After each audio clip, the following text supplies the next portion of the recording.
To get started with Pear Deck, what you need to do first is find a slideshow you've already made. So that's the beauty of Pear Deck is it works within existing Google Slides and you don't need to start from scratch.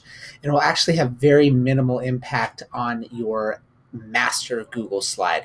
None of the work that the students will do will actually impact your Google slide. It's all done through Pear Deck, which is super cool. So I have this slideshow. There we go. I was really trying to avoid saying PowerPoint again. I don't know what happened there, from the Just-in-Time PD in the month of April. So I am going to add things to this, and that is okay because it's not actually going to mess with the slide too much.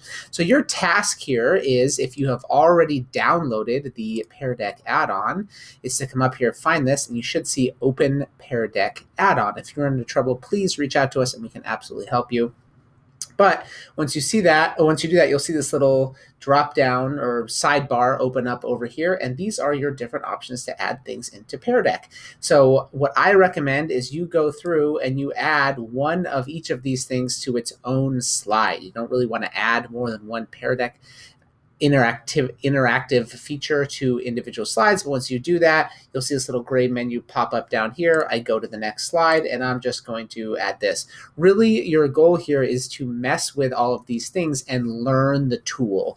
We really want to make sure that students are learning how to use the tool before they're trying to learn with the tool.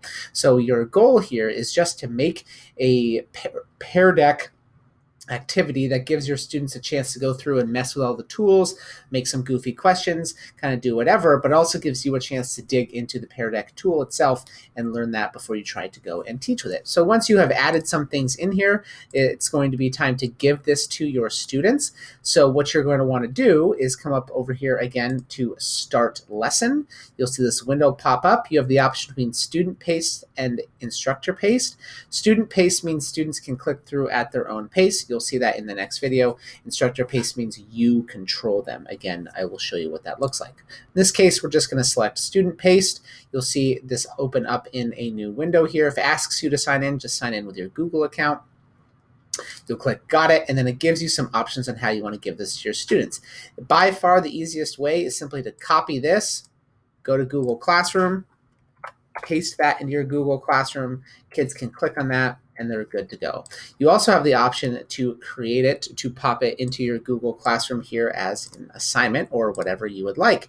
So just like any other share to Google Classroom feature, we can just click whatever classroom we want, decide exactly how we want to populate this in here. And this all looks very familiar because it's Google Classroom. So simply post it in there and students will have access to that. And that's it. You have made your first Pear Deck activity for your students. Watch the next video to see exactly what your students will be seeing and how they will interact with that.